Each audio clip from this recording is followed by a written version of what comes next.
Hi, my name is Grace Sledge, and this week we read Module 3 in the textbook. The textbook explained that women have been typically viewed as more emotional men, but studies have showed that women usually just express their feelings differently and more verbally than men do. There was a national study that reported both experience and expression of feelings, and they reported that generally there is little difference in men and women's in the frequency of everyday feelings. So this showed that women do express their feelings differently, but in everyday life, women and men share common emotions and the same amount of emotions. Like, so women don't actually experience more emotions or feelings, they just express it differently, and they usually express them verbally rather than built up, but they share about the same type of emotions and same amount. So I thought this was super interesting, and it really stood out to me because I feel like a lot of time, as a girl, I am taught that girls have so many emotions, and like even talking to my brother and my friends, like when I get upset, my friends and brother, my guy friends, are so quick to be like, oh, you're just a girl, like you're so emotional, like you have so many emotions. Especially growing up with a brother, I have heard it all about how emotional I am. So this is something that really stood out to me because realistically we have the same emotions, just girls are they are more likely to express them verbally and express them differently than boys. I also think that is something that we should discuss more and taught to little kids, because there is a lot of time that girls are just okay with expressing emotions or experiencing things differently than boys, because boys are taught to not have any emotions.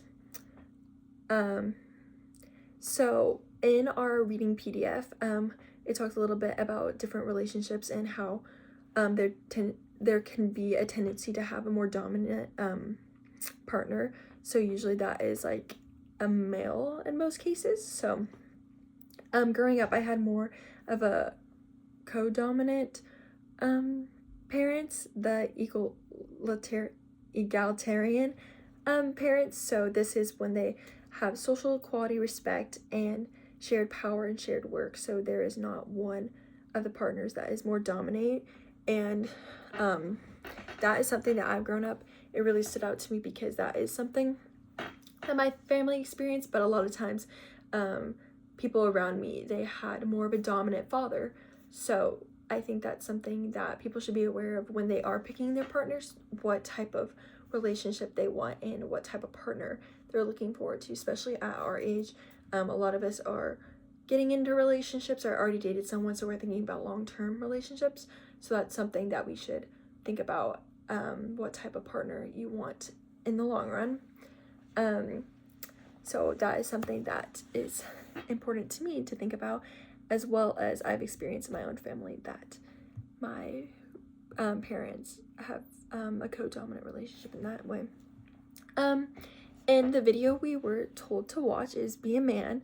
This is something that really stood out to me because a lot of the time I worked with kids, and I've seen adults and parents tell children that, especially boys, that they can't cry, it's not okay to cry. So in the TED Talk, he discusses that a lot of times little boys are told to separate their heart from their head, and that boys need to stop showing emotions at a young age. Like I said, this is something that I've seen in the elementary school that I work at.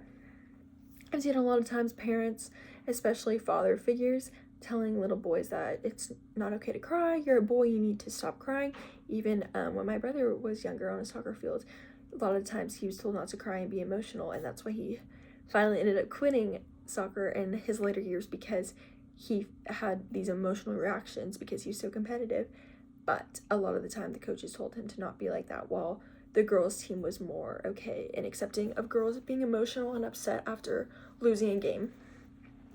And then the video I picked to talk about was the Barbie speech. I think this kind of aligns with the Be a Man, but for women. So this speech really talks about, or shines light about, how women are expected to be perfect, but not too perfect. They have to have a balance. They can't be too loud, but they can't be too quiet. They need to be a strong leader, but they can't be too dominant. A lot of the time that women try to stand up for each other or stand up for them, they are dismissed and taught that they're being too demanding or too dominant. So this is something that is really apparent in my life and that I've seen a lot of times. A lot of my bosses, or different bosses I've had, are all women, because I've worked at different elementary schools, and the principal is a man, and a lot of times there is this stigmatism around these female teachers that they can't be too talkative, they can't be too assertive, they can't be disrespectful because they're women. They need to be perfect and balanced, which is just unrealistic because no one is like that. And this kind of aligns with the Be a Man TED Talk, because boys are told that they can't be too much, they can't be too emotional, they have to be just right. So a lot of times genders have these stereotypes from society that cause long-term issues with self image and just overall tearing down self-esteem, because a lot of people put these stereotypes on these young children that lead to long-term issues with self-esteem and self-respect.